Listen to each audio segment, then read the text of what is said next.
j'ai vu ma sœur vomir son secret dans l'évier de la cuisine familiale, un soir d'été où l'air de Paris puait le jasmin fané et les mensonges pourris. Elle m'a regardé droit dans les yeux, son ventre encore plat trahissant à peine la bombe qu'elle portait, et elle a murmuré, « C'est le tien, le père. Mais toi, tu couches avec le mien. » Ma main a tremblé sur le couteau à pain, et j'ai failli trancher la gorge de l'innocence que je croyais nôtre. Dans cette famille où les non-dits couvent comme des charbons ardents, j'ai appris que la trahison n'est pas un coup de poignard, c'est un enfant qui grandit dans le ventre de l'ennemi. Les rues de Belleville grouillaient de ce chaos organisé que j'adorais, ce mélange de cris arabes, de rires italiens et de klaxons français qui me berçait comme une berceuse tordue. J'avais 28 ans, un boulot de graphiste freelance qui payait juste assez pour mon studio minuscule sous les toits, et un copain nommé Lucas qui sentait bon le tabac blond et les promesses d'avenir. On s'était rencontrés à une expo photo rue de Rivoli, lui avec son appareil Nikon en bandoulière, moi avec mes croquis de corps nus qui scandalisaient les bien-pensants. « T'es une tempête dans un verre d'eau », m'avait-il dit en m'embrassant pour la première fois, et j'avais ri, parce que c'était vrai, Émilie Laurent, la fille qui dessinait la rage des autres pour ne pas hurler la sienne. Ma sœur, Claire, avait toujours été l'ombre lisse à mon soleil écorché. 2 ans de moins, un sourire qui désarmait les pères indignés et les amants volages. Elle travaillait en marketing pour une marque de cosmétiques, vendait du rêve en tube à lèvres, et vivait dans un appartement haussmannien impeccablement rangé, héritage de notre mère défunte. Papa, un ancien prof de philo à la retraite, nous avait élevés seuls après le cancer qui avait emporté maman quand j'étais ado. Les femmes sont des tragédies ambulantes, grommelait-il en sirotant son pastis, mais il nous aimait à sa façon bourrue, avec des livres jaunis et des silences complices. Ce soir-là, fin juin, la chaleur collait mes draps à la peau comme une seconde trahison. Lucas était parti pour un shooting à Lyon, 2 jours d'absence qui me laissaient avec mes fantômes. J'avais promis à Claire de passer chez elle pour un dîner de sœurs, ces rituels qu'on maintenait par habitude, comme on polit des couteaux émoussés. Elle m'avait ouvert la porte en peignoir de soie, les cheveux en bataille, un verre de vin blanc à la main. « T'es en retard, comme d'hab », avait-elle lancé avec ce ton mi-agacé mi-affectueux qui masquait tout. On s'était affalé sur son canapé en velours gris, face à la télé qui diffusait un vieux Godard en muet, et on avait picoré des olives et du fromage de chèvre, en papotant de tout et de rien, son dernier encart foireux, mon client chiant qui voulait du féminin sans féminisme. Puis, sans crier gare, elle s'était levée d'un bond, le visage verdâtre, et avait filé aux toilettes. J'avais suivi, inquiète, et là, penchée au-dessus de la cuvette, elle avait vomi tripes et boyaux. « C'est rien, un virus », avait-elle marmonné en se relevant, mais ses yeux fuyants racontaient autre chose. J'avais insisté, parce que c'est ce qu'on fait entre sœurs, on gratte sous la peau pour voir si ça saigne. Elle avait craqué, là, sur le carrelage froid de sa salle de bain aux murs recouverts de mosaïques bleues comme la Méditerranée qu'on n'avait jamais vue ensemble. Je suis enceinte, Émilie. 2 mois. Sa voix était un fil tendu, prêt à rompre. J'avais ri, un rire nerveux, en la serrant dans mes bras. Félicitations. C'est qui le vénard? Ton mec du boulot, le blond avec la cravate trop serrée.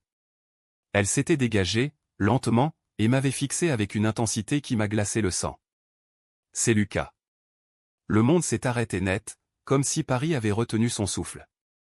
Lucas. Mon Lucas. Le père de l'enfant qui grandissait en elle. J'ai reculé, heurtant le lavabo, et j'ai senti la bile monter dans ma gorge. T'es folle. C'est une blague de mauvais goût. Mais elle a secoué la tête, les larmes coulant comme de l'encre sur du papier buvard. Ça s'est passé il y a 3 mois, à cette fête chez des potes communs. On avait bu, beaucoup. Tu étais pas là, et... Il m'a raccompagné. Une erreur, Émilie. Mais maintenant, c'est réel. Une erreur. Le mot a ricoché dans ma tête comme une balle perdue. J'ai pensé à nos nuits enlacées, à ces murmures contre mon cou, je t'aime, toi seul. Et voilà que son sperme avait pris racine ailleurs, dans le ventre de ma propre sœur. La rage est montée d'abord comme une vague tiède, puis comme un tsunami. J'ai attrapé son bras, mes ongles s'enfonçant dans sa chair pâle. Comment t'as pu? Ma sœur. Mon mec. Elle a pleuré, supplié, juré que c'était un accident, que Lucas ne savait rien, qu'elle voulait me le dire plus tôt mais n'avait pas trouvé les mots. Les mots. Comme si des mots pouvaient effacer un enfant. J'ai claqué la porte en sortant, le cœur cognant comme un tambour de guerre, et j'ai erré dans les rues de Montmartre jusqu'à l'aube, fumant clope sur clope, imaginant déjà les façons de les faire payer. Le lendemain, Lucas est rentré, frais comme un gardon, avec un bouquet de roses et volé à un square. T'as l'air crevé, ma tempête. Mauvaise nuit. J'ai souri, un sourire carnassier que je ne me connaissais pas, et je l'ai embrassé en me demandant si ses lèvres portaient encore le goût de sa trahison. Rien de grave. Juste une indigestion. Mais à l'intérieur, quelque chose s'était brisé, irrémédiablement. La famille? On n'en avait pas parlé à papa, pas encore. Claire m'avait envoyé un texto larmoyant, « Pardon, sœurette. On peut en discuter calmement. » Discuter. Comme si la vengeance se négociait autour d'un thé. Les jours suivants ont été un lent poison. Je bossais comme une automate, traçant des lignes sombres sur mes tablettes graphiques, des silhouettes tordues qui hurlaient ce que je taisais. Lucas rentrait tard, épuisé par ses shootings, et je le regardais dormir, paisible, en me demandant comment un homme pouvait trahir sans un battement de cils. Claire, elle, m'appelait, laissait des messages voilés, le médecin dit que tout va bien. Faut qu'on parle du futur. Le futur. Le nôtre s'était évaporé en une nuit d'ivresse. Puis, la bombe a éclaté pour de bon, un soir où papa nous avait invités à dîner chez lui, dans son petit pavillon de banlieue à Saint-Mandé. Il avait cuisiné son magret de canard signature, avec des pommes de terre sarladaises qui embaumaient la maison d'un faux parfum d'innocence. Claire est arrivée en dernier, le ventre encore discret sous sa robe fluide, et dès qu'elle a franchi le seuil, l'air s'est chargé d'électricité. Papa, avec son flair de vieux renard, a plissé les yeux, « T'as grossi, ma fille ? Ou c'est moi qui vieillis ?» Elle a rougi, jeté un regard paniqué vers moi, et j'ai décidé, là, en une fraction de seconde, de ne pas la laisser s'en tirer si facilement.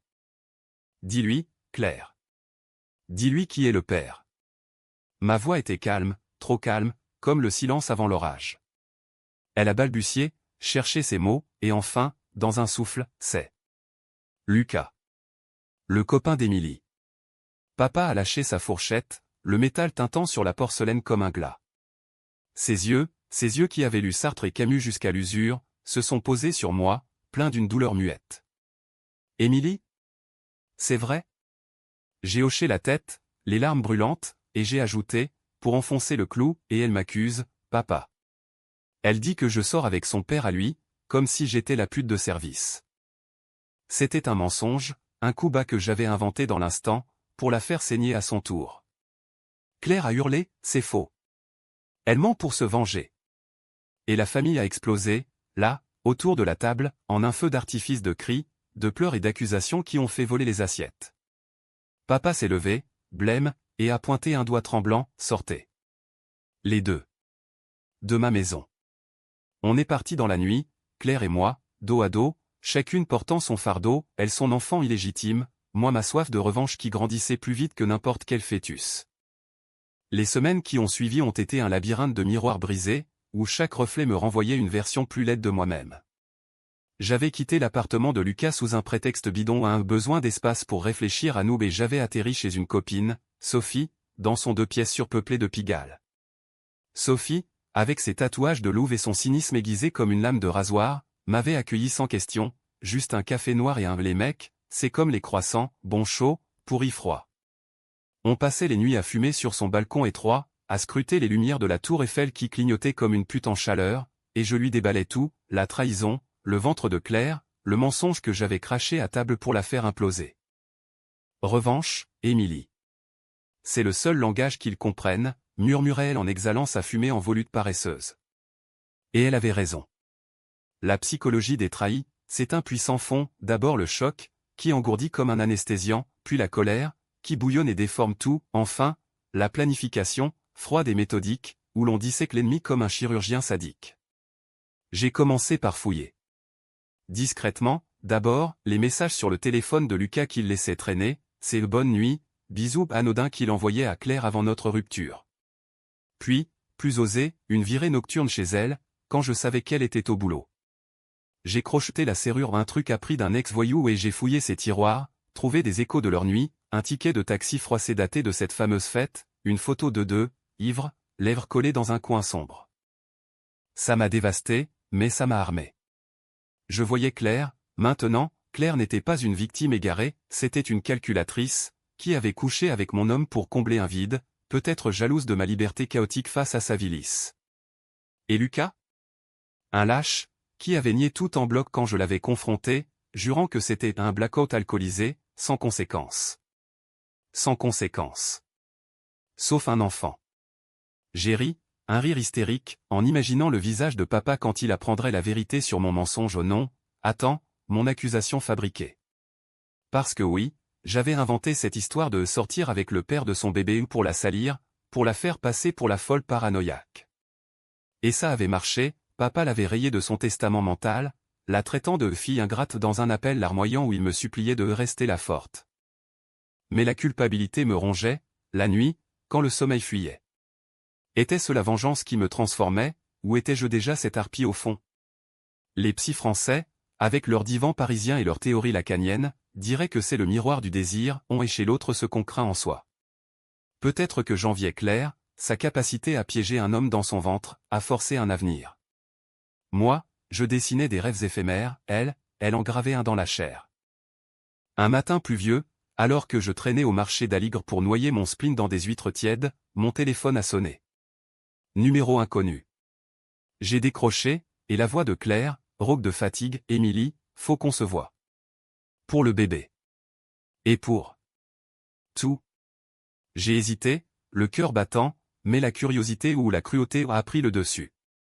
Le café des Augustins, à midi. Viens seul. Elle a accepté, et j'ai raccroché, imaginant déjà le piège, je l'enregistrerai, peut-être, pour prouver sa duplicité à papa. Le café était bondé, ce havre au mur tapissé de livres jaunis et d'odeurs de croissants beurrés. Elle est arrivée en jean large, un pull ample qui masquait à peine la courbe naissante de son ventre. Ses yeux étaient cernés, comme si les nuits la hantaient autant que moi. On s'est assise à une table d'angle, commande un thé pour elle, un espresso serré pour moi. Merci d'être venu, a-t-elle commencé, les mains tremblantes sur sa tasse. Je sais que tu me hais, et t'as raison. Mais ce gosse. Il mérite pas d'être un pion dans notre guerre. J'ai ricané, froidement. Ton gosse? Ou le nôtre, vu que t'as baisé mon mec?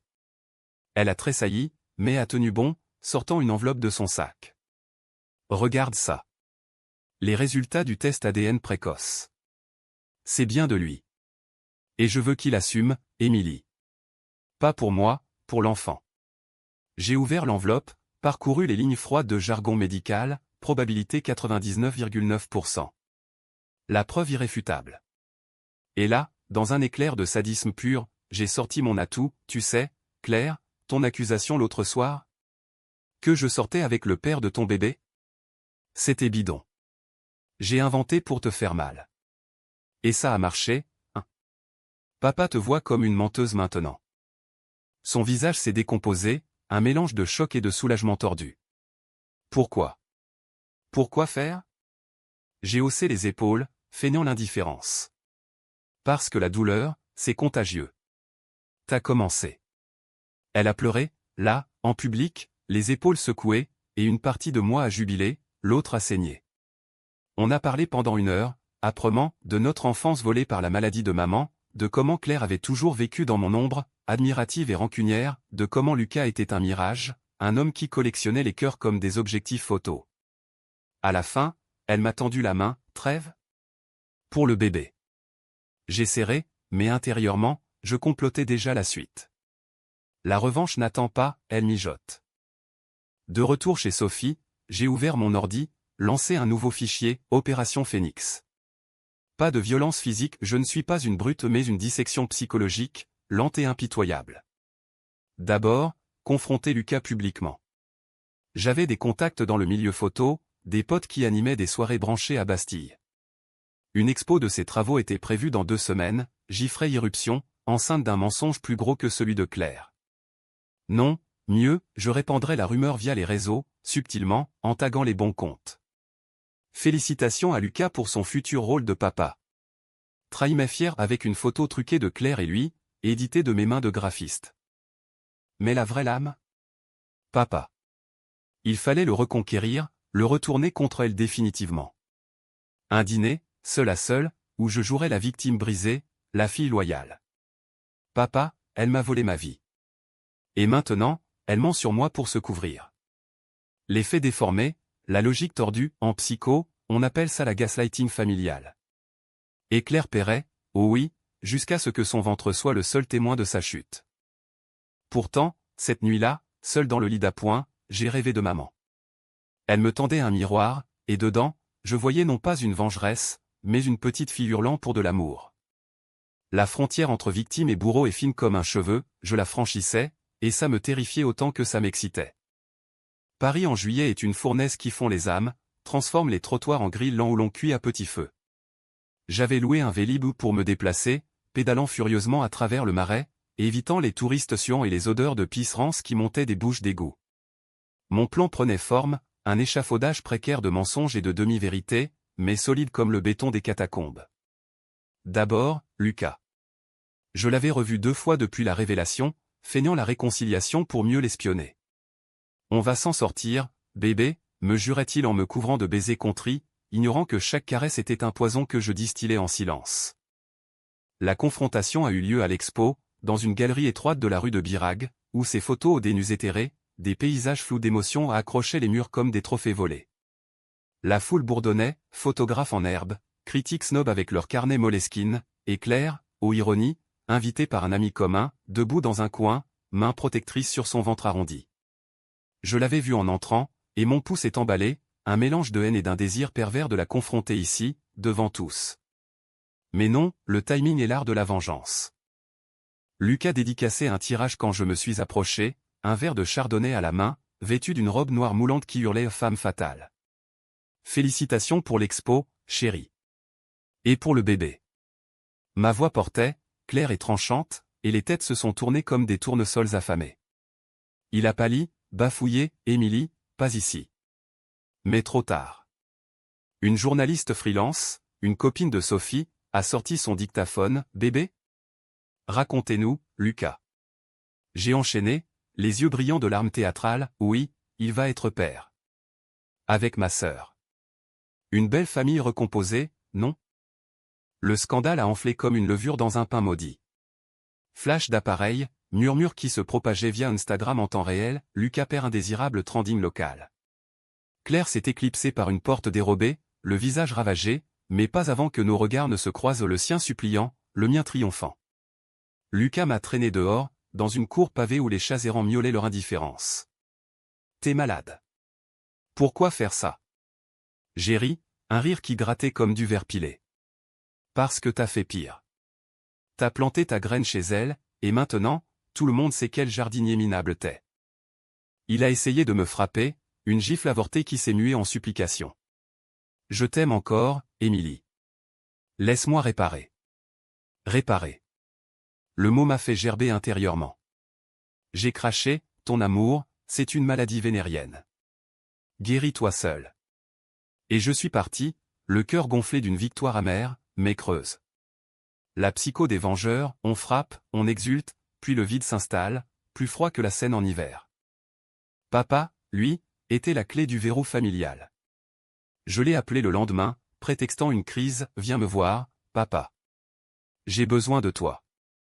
Il est arrivé chez Sophie en taxi, son chapeau melon de travers, les épaules voûtées par l'âge et le chagrin. On s'est assis à la table bancale, face à face, et j'ai déballé ma version édulcorée. Claire m'a accusé de coucher avec un vieux pervers, papa. Pour détourner l'attention de sa faute. Elle est jalouse, depuis toujours.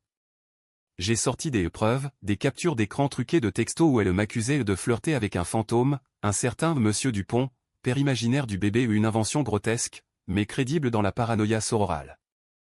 Papa a écouté, les veines saillantes sur ses tempes, et quand j'ai fini, il a murmuré, ta mère disait que le sang n'efface pas la boue. Je vais lui parler, à cette ingrate. Il l'a fait, ce soir-là, un appel que j'ai écouté en cachette via un haut-parleur débranché. Claire, t'es plus ma fille. T'as sali tout, ta sœur, ton honneur, notre nom. Ses sanglots à elle, étouffés, m'ont transpercé comme des éclats de verre. Vengeance accomplie ? Pas encore. La vraie douleur, c'est de voir l'autre se tordre sans pouvoir hurler sa propre agonie. Claire m'a bombardé de messages après ça, t'es un monstre. Le bébé sent ta haine. Et là, le twist, elle a avorté. Pas par ma faute directe, jurait elle, mais à cause du stress, des mensonges. Un appel en pleine nuit, sa voix brisée, c'est fini, Émilie. Le cœur s'est arrêté. Comme le nôtre. J'ai raccroché, vomissant dans l'évier, le goût acide de la culpabilité me brûlant la langue. Était-ce moi, la tueuse d'innocents? La nuit, je revivais la scène, son ventre plat, mon mensonge qui l'avait gonflé de poison. La psychologie humaine, c'est un piège, on veut punir, mais on se pend soi-même. Pourtant, je n'ai pas arrêté. La machine était lancée. J'ai contacté un avocat ami, pour protéger mes droits sur Lucas ou une bataille pour ses économies, ses contrats, tout ce qui pouvait le saigner à blanc. Et pour Claire, l'isolement total, j'ai convaincu papa de changer son testament, de me léguer la maison familiale. T'es la seule qui reste, m'a-t-il dit, les yeux humides. La famille explosait, en miettes, et moi au centre, tenant les fils comme une marionnettiste démente. Mais les fissures apparaissaient. Sophie m'a confronté un soir, après une bouteille de rouge, t'es en train de te noyer, Amy. La revanche, c'est du sucre empoisonné, doux d'abord, mortel après. Elle avait raison. Mes dessins étaient devenus sombres, des abysses de chair déchirée, et je dormais mal, hanté par un fantôme de bébé qui pleurait dans mon ventre vide. Était-ce le début de la chute? Ou juste une pause avant l'assaut final? Ou t'as apporté une trêve trompeuse, ces jours caniculaires où Paris se vide, laissant ses os de pierre suer sous le soleil impitoyable. J'avais pris des vacances forcées, un congé sans solde pour reposer mes nerfs, et j'avais fui vers la Normandie, chez une tante éloignée qui ne posait pas de questions. La mer était grise, agitée, comme mon âme, des vagues qui léchaient les galets avec une rage contenue, érodant le rivage grain par grain. Là, sur la plage de Deauville, pieds nus dans le sable froid, j'ai laissé la vengeance mijoter à feu doux, analysant chaque faille comme un stratège de guerre psychologique. Lucas m'appelait encore, des messages larmoyants, reviens, on recommence à zéro. Zéro. Comme le battement de cœur de cet enfant perdu.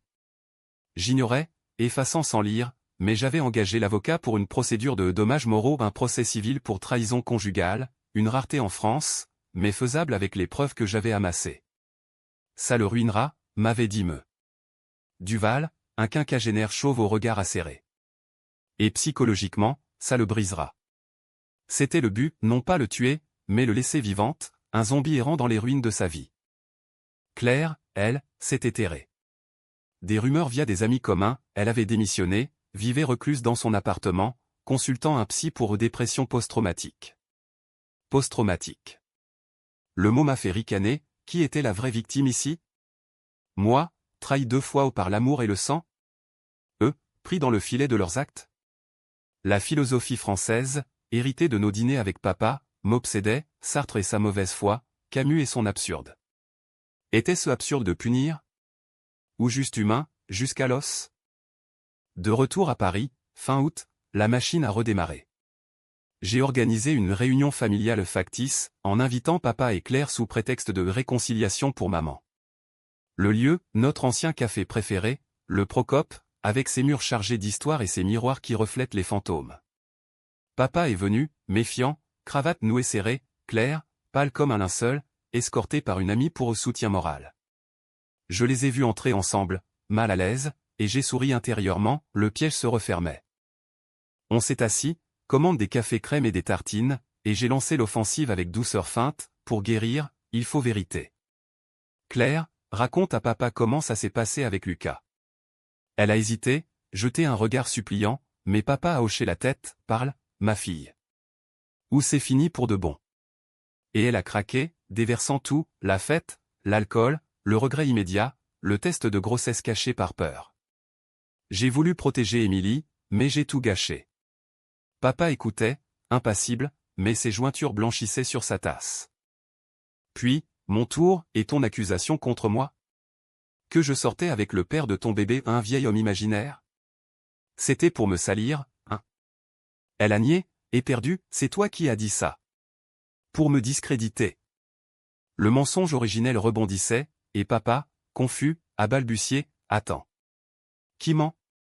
J'ai sorti mon téléphone, joué un enregistrement truqué au sa voix, synthétisé via un soft de graphiste audio, avouant une liaison fictive. Écoute, papa. Elle l'admet. Claire a hurlé, c'est faux. C'est monté de toutes pièces. Mais le doute s'était planté, une graine vénéneuse dans l'esprit de papa. Il est parti le premier, abasourdi, promettant de réfléchir. Claire m'a giflé, une claque sèche qui a résonné comme un verdict. T'es pire qu'un serpent, Émilie. T'as tué notre lien. Ces mots m'ont transpercé, mais j'ai riposté, toi d'abord. T'as tué mon amour. Elle est sortie en courant, laissant derrière elle un sillage de parfums fanés et de désespoir. Victoire? Pyrrhic. Car en rentrant, j'ai trouvé un mot de papa, je ne sais plus qui croire. Laissez-moi en paix. La solitude m'a avalé, entière. Mes nuits étaient peuplées de cauchemars, Claire saignant sur un lit d'hôpital, Lucas se pendant à un objectif, moi noyé dans la Seine, les algues nouées autour de mon cou comme des regrets. La psychologie de la revanche, c'est un boomerang, lancé pour frapper, il revient plus fort. J'ai commencé à boire, du rouge corsé qui tachait mes croquis, et Sophie m'a mise à la porte, sauve-toi, ou tu vas crever dedans. J'ai loué un studio anonyme à la Villette, entouré de grues industrielles qui grinçaient comme mes nerfs. Pourtant, l'élan persistait. J'ai contacté Lucas pour un règlement final, on s'est vu dans un bar miteux de Barbès, où l'air puait la sueur et les épices.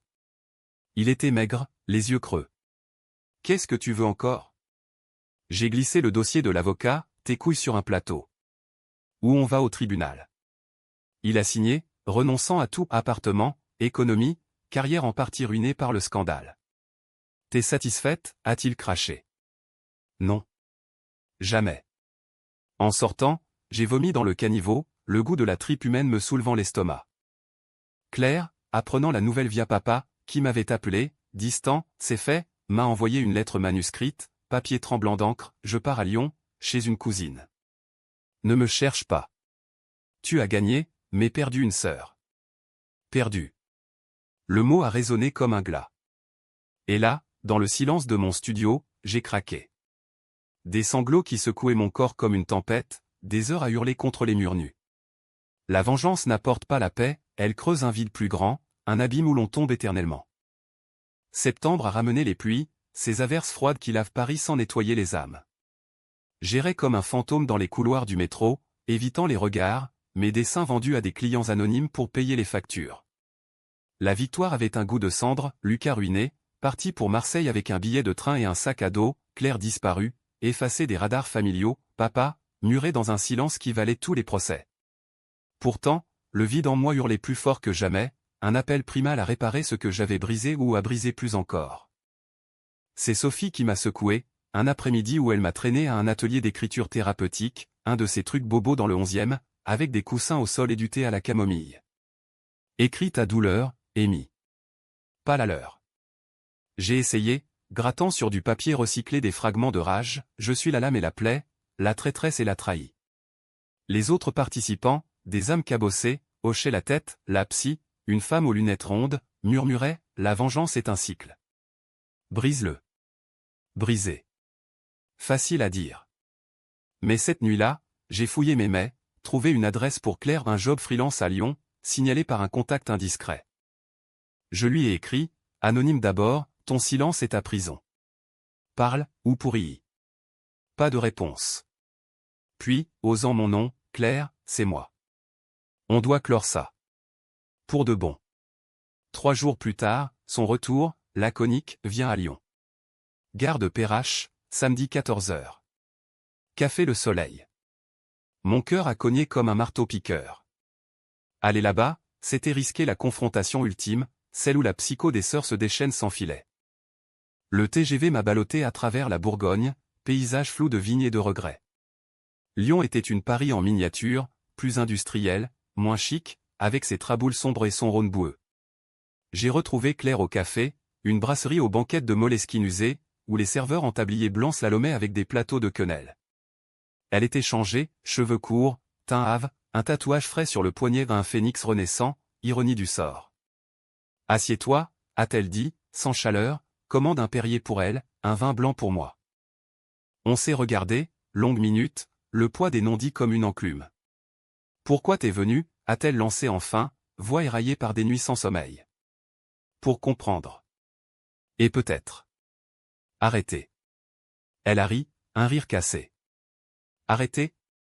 T'as démoli tout, ma grossesse, mon job, papa. Et ton mensonge sur le père, ça m'a fait passer pour une folle aux yeux de tous. J'ai baissé les yeux, la honte rampant comme une ombre. Je sais. C'était pour te faire mal comme tu m'as fait mal. Mais l'avortement. C'était pas moi. Ses yeux se sont emplis de larmes, et elle a murmuré, si.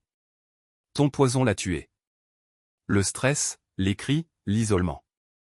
La vérité m'a giflé, plus fort que sa main à Paris. J'ai tendu la mienne, tremblante, pardon, Claire. Pour tout. Elle l'a prise, serrée, et on a pleuré, là, en public, deux sœurs brisées recollées à la va-vite avec du sel et du sang.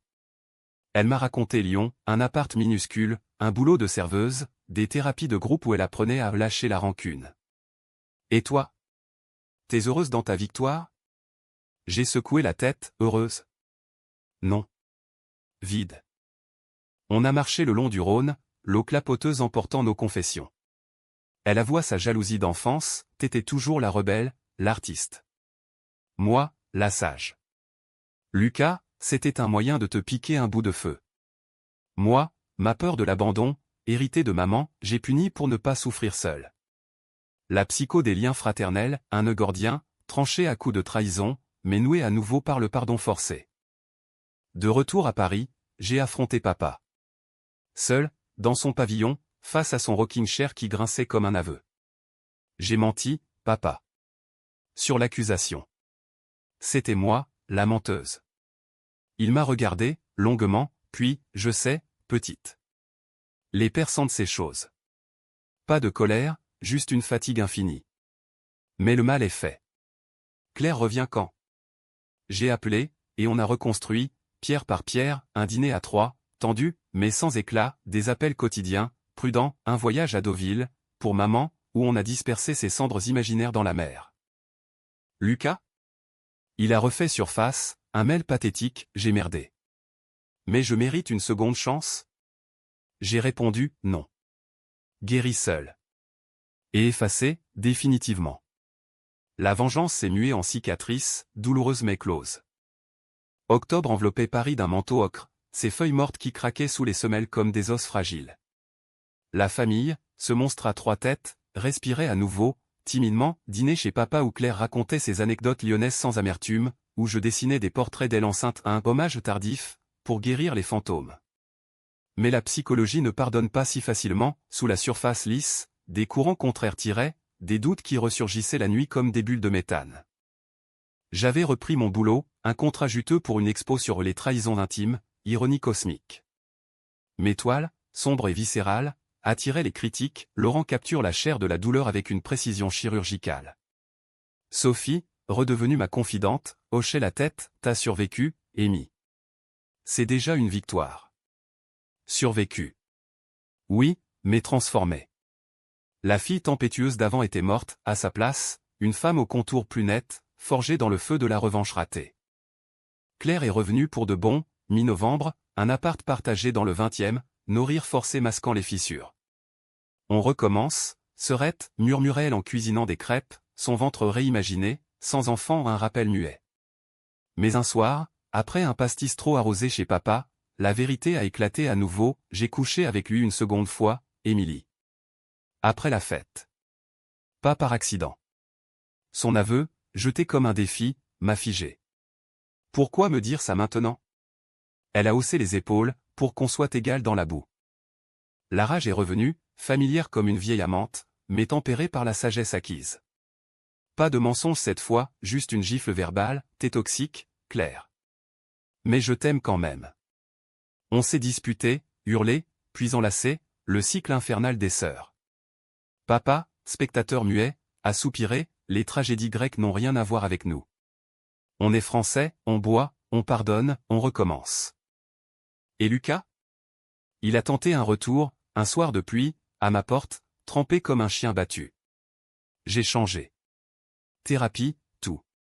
J'ai hésité, le cœur pincé par un reste d'amour pourri, mais j'ai fermé la porte, trop tard.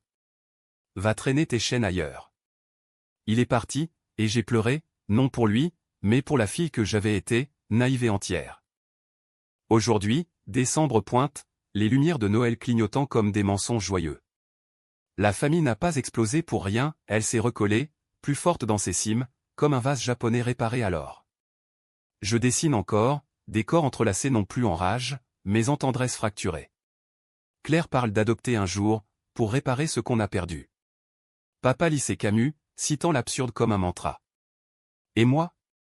Je vis, avec mes cicatrices qui piquent par temps humide, rappelant que la vengeance est un feu, il consume l'autre, mais te réchauffe un temps avant de te geler.